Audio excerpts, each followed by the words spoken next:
প্রথমবারের মতো তেজগাঁও কার্যালয়ে অফিস করলেন প্রধানমন্ত্রী তারেক রহমান। রমজানে গ্যাস সংকট মোকাবেলায় প্রতিদিন ৬ ঘন্টা সিএনজি স্টেশন বন্ধ। বেকারত্ব কমাতে শিক্ষা ব্যবস্থা পুনর্গঠন করার অঙ্গীকার করলেন শিক্ষামন্ত্রী। শপথের দরকার নেই, হ্যাঁ ভোট স্বয়ংক্রিয়ভাবে কার্যকর হবে বলে জানালেন পানি সম্পদ মন্ত্রী। শহীদ মিনারে মানুষের ঢল, যথাযোগ্য মর্যাদায় আন্তর্জাতিক মাতৃভাষা দিবস পালিত। ৫ দশক পর আবারও চাঁদে যাচ্ছে মানুষ।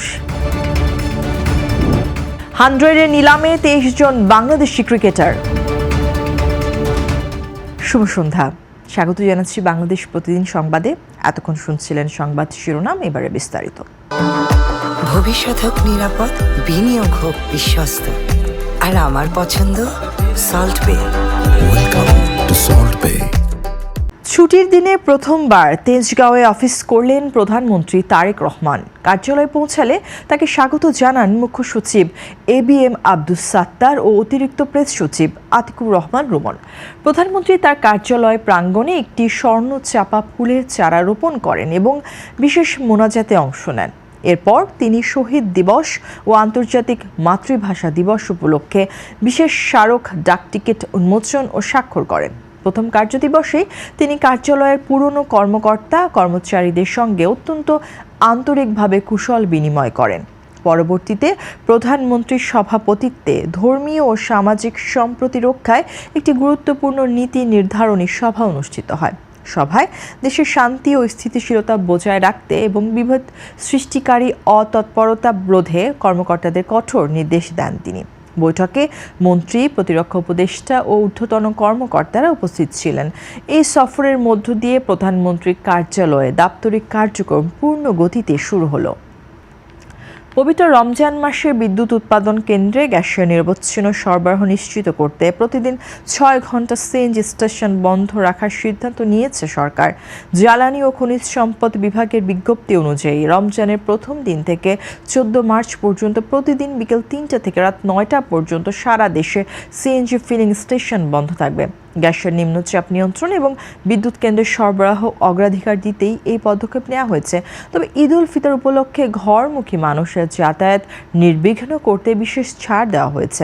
আগামী 15 মার্চ থেকে 25 মার্চ পর্যন্ত সিএনজি স্টেশনগুলো 24 ঘন্টা খোলা রাখার নির্দেশ দেওয়া হয়েছে। সড়কপথে জ্বালানির বাড়তি চাহিদা বিবেচনায় সিদ্ধান্ত কার্যকর থাকবে। এরপর 26 মার্চ থেকে পুনরায় আগের সময়সূচি সন্ধ্যা 6টা থেকে রাত 9টা পর্যন্ত বন্ধ কার্যকর হবে। বিদ্যুৎ ও জ্বালানি পরিস্থিতি স্বাভাবিক রাখতেই সরকার এই সাময়িক রেশনিং ব্যবস্থা গ্রহণ করেছে। আজ শনিবার মিরপুরে এক আলোচনা সভায় শিক্ষামন্ত্রী আ.ন.ম এহসানুল হক মিলন জানিয়েছেন, দেশের গতানুগতিক শিক্ষা ব্যবস্থার কারণে বেকারত্ব বাড়ছে, তাই একে কর্মমুখী ও দক্ষতা ভিত্তিক হিসেবে পুনর্গঠন করা হবে। তিনি জোর দিয়ে বলেন, শিক্ষা কেবল সনদ অর্জনের জন্য নয়, বরং দক্ষ মানব সম্পদ তৈরির হাতিয়ার হতে হবে। নতুন কোনো বিষয় বা প্রতিষ্ঠান চালুর ক্ষেত্রে বাজারের বাস্তব চাহিদাকে প্রাধান্য দেওয়ার নির্দেশ দেন তিনি। এছাড়া আন্তর্জাতিক প্রতিযোগিতায় টিকে থাকতে মাতৃভাষা বাংলার পাশাপাশি দ্বিতীয় ভাষা হিসেবে ইংরেজিতে দক্ষতা বাড়ানোর উপর গুরুত্ব আরোপ করেন মন্ত্রী। অনুষ্ঠানে বিশেষ অতিথি প্রাথমিক ও গণশিক্ষা প্রতিমন্ত্রী ববি হাজ্জাজ শিক্ষা খাতে জিরো টলারেন্স নীতি ঘোষণা করে দুর্নীতির বিরুদ্ধে কঠোর হুঁশিয়ারি দেন। প্রতিমন্ত্রী আরও জানান, আগামী 5 বছরে শিক্ষার মানোন্নয়নে পাঠ্যক্রম, ক্লাসরুম এবং ধারাবাহিকতার উপর বিশেষ গুরুত্ব দেওয়া হবে। বাংলা, ইংরেজি, কারিগরি ও মাদ্রাসা সব মাধ্যমিক শিক্ষার মধ্যে মানগত সমন্বয় নিশ্চিত করার পরিকল্পনাও তুলে ধরা হয় সভায়। মূলত আগামীর দক্ষ বাংলাদেশ গড়তেই এই শিক্ষানীতি ঢেলে সাজানোর উদ্যোগ নিয়েছে সরকার। শনিবার সকালে লক্ষ্মীপুর কেন্দ্রীয় শহীদ মিনারে শ্রদ্ধা নিবেদন শেষে পানি সম্পদ মন্ত্রী ও বিএনপি যুগ্ম মহাসচিব Syed Uddin Chowdhury any mob culture বা বিশৃঙ্খলা পরিহারের আহ্বান জানিয়েছেন। তিনি স্পষ্ট করে বলেন, মব কালচার দেশের অগ্রযাত্রায় বড় বাধা এবং এটি কোনোভাবেই দেশ গড়ার সংস্কৃতি হতে পারে না।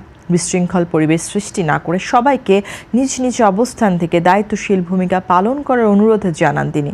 সংসদ নির্বাচন ও গণভোট প্রসঙ্গে মন্ত্রী বলেন, নির্বাচনে জয়ী সদস্যরা শপথ নিয়েছেন এবং গণভোটে হ্যাঁ জয়যুক্ত হওয়ায় তা স্বয়ংক্রিয়ভাবে কার্যকর হবে। তিনি এই প্রক্রিয়াকে জুলাই সনদ হিসাবে উল্লেখ করেন এবং জানান যে বিষয়গুলো নির্ধারিত প্রক্রিয়ায় পার্লামেন্টে উত্থাপিত হবে। যেখানে না ভোট বা নোট অব ডিসেন্ট এসেছে সেগুলো নিয়েও আইন অনুযায়ী আলোচনার সিদ্ধান্ত হবে বলে তিনি জানান। দেশ গঠনের স্বার্থে সব ইস্যুতে অহেতুক বিরোধিতার অবস্থান থেকে সরে আসার জন্য সবার প্রতি উদাত্ত আহ্বান জানান মন্ত্রী। তিনি মনে করেন, আন্তরিকতার সাথে ঐক্যবদ্ধভাবে কাজ করলেই দেশ সামনের দিকে এগিয়ে যাবে। এই সময় জেলা বিএনপি অঙ্গ সংগঠনের বিভিন্ন পর্যায়ে নেতাকর্মী উপস্থিত ছিলেন। মহান শহীদ দিবস ও আন্তর্জাতিক মাতৃভাষা দিবস উপলক্ষে ভাষা শহীদদের প্রতি শ্রদ্ধা জানাতে কেন্দ্রীয় শহীদ মিনারে মানুষের ভিড় আজ দুপুর পর্যন্ত অব্যাহত ছিল। শনিবার 21 ফেব্রুয়ারি দুপুর 1:30 পর্যন্ত সর্বস্তরের মানুষের দীর্ঘ সারি দেখা গেছে শহীদ মিনার প্রাঙ্গণে। সরকারি বেসরকারি প্রতিষ্ঠানের কর্মকর্তা, সামাজিক সাংস্কৃতিক সংগঠনের প্রতিনিধি এবং বিভিন্ন শিক্ষা প্রতিষ্ঠানের শিক্ষার্থীরা ব্যানার ও ফুল নিয়ে শৃঙ্খলাবদ্ধভাবে শ্রদ্ধা নিবেদন করেন। পবিত্র রমজান মাস হওয়া সত্ত্বেও সাধারণ মানুষের স্বতঃস্ফূর্ত উপস্থিতিতে কোনো ভাটা পড়েনি। অনেক শিক্ষার্থী জানান, রোজা রেখে দীর্ঘ লাইনে দাঁড়িয়ে শ্রদ্ধা জানাতে তাদের কোনো কষ্ট হচ্ছে না, বরং এটি আনন্দের। দায়িত্বরত রোভার স্কাউট সদস্যরা জানান, রমজানের কারণে অনেকে কিছুটা দেরিতে আসলেও দুপুরের মধ্যে অধিকাংশ সংগঠনের শ্রদ্ধা নিবেদন সম্পন্ন হয়েছে। সাধারণ মানুষ দিনভর পরিবার পরিজন নিয়ে শহীদদের স্মরণে ফুল অর্পণ করেছেন এবং নীরবতা পালন করেছেন। আইন শৃঙ্খলা রক্ষাকারী বাহিনীর সদস্যরা পুরো এলাকার নিরাপত্তা শৃঙ্খলা বজায় রাখতে কঠোর নজরদারি চালিয়ে যাচ্ছেন। এবার আন্তর্জাতিক। দীর্ঘ 54 বছরের বিরতি কাটিয়ে আগামী 6 মার্চ ফ্লোরিডার কেনেডি স্পেস সেন্টার থেকে চাঁদের উদ্দেশ্যে রওনা হবে নাসার ঐতিহাসিক আর্টেমিস 2 মিশন। এই অভিযানে 4 জন নভোচারী Reid Wiseman, Victor Glover, Christina Koch এবং জেরেমি হানসন অংশ নিচ্ছেন। তারা চাঁদের চারপাশে ফিগার 8 আকৃতিতে প্রদক্ষিণ করে মহাকাশ গবেষণার নতুন রেকর্ড করবেন। যদিও এই মিশন নভোচারীরা চাঁদের মাটিতে অবতরণ করবেন না, তবে তারা মানব ইতিহাসের সবচেয়ে দূরবর্তী পথ ভ্রমণের রেকর্ড ভাঙতে পারেন। সফলভাবে জ্বালানি ভরার মহড়া বা ওয়েট ড্রেস রিহার্সাল সম্পন্ন করার মাধ্যমে নাসা এই অভিযানের চূড়ান্ত প্রস্তুতি নিশ্চিত করেছে। 1972 সালের অ্যাপোলো 17 মিশনের পর এটি হবে চাঁদের কক্ষপথে মানুষের প্রথম পদযাত্রা। নাসার এই অভিযানকে ভবিষ্যতের মঙ্গল গ্রহে বসতি স্থাপনের প্রস্তুতির একটি বড় ধাপ হিসেবে দেখা হচ্ছে। চীন 2030 সালের মধ্যে চাঁদে মানুষ পাঠানোর লক্ষ্য নির্ধারণ করায় নাসা এই মিশনকে সর্বোচ্চ অগ্রাধিকার দিচ্ছে। এই মিশনে সফল হলে 2027 বা 2028 সালের দিকে আর্টেমিস 3 এর মাধ্যমে মানুষ সরাসরি চাঁদের মাটিতে পা রাখবে। এবার খেলার খবর। ইংল্যান্ডের ফ্র্যাঞ্চাইজি ভিত্তিক ঘরোয়া টি20 টুর্নামেন্ট দ্য 100-এর এবারের নিলামে নাম লিখিয়েছেন বাংলাদেশের 23 জন ক্রিকেটার। তালিকায় রয়েছেন নিয়মিত ফ্র্যাঞ্চাইজি লিগ খেলা মুস্তাফিজুর রহমান এবং রিশাদ হোসেন। তবে নিলামে নাম দেয়নি সাকিব আল হাসান।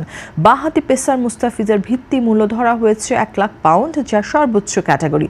রিশাদের ভিত্তি মূল্য 75,000 পাউন্ড, বাকি 21 জনের ভিত্তি মূল্য 31,000 পাউন্ড করে। এই তালিকায় আছেন নাসুম আহমেদ, তাসকিন আহমেদ, লিটন দাস, মেহেদি হাসান মিরাজ, তানজিম হাসান, তাওহিদ হৃদয়, সাব্বির রহমান, সৌম্য সরকার সহ আরও অনেকে। এবার এই নিলামে 18টি দেশ থেকে প্রায় 1000 ক্রিকেটার নিবন্ধন করেছেন। আগামী 11-12 মার্চ লন্ডনে অনুষ্ঠিত হবে নিলাম, আর টুর্নামেন্টের পর্দা উঠবে 21 জুলাই। এই ছিল আজকের সংবাদ। সবশেষ খবর জানতে চোখ রাখুন বাংলাদেশ প্রতিদিনের ইউটিউব চ্যানেল ও ফেসবুক পেজে।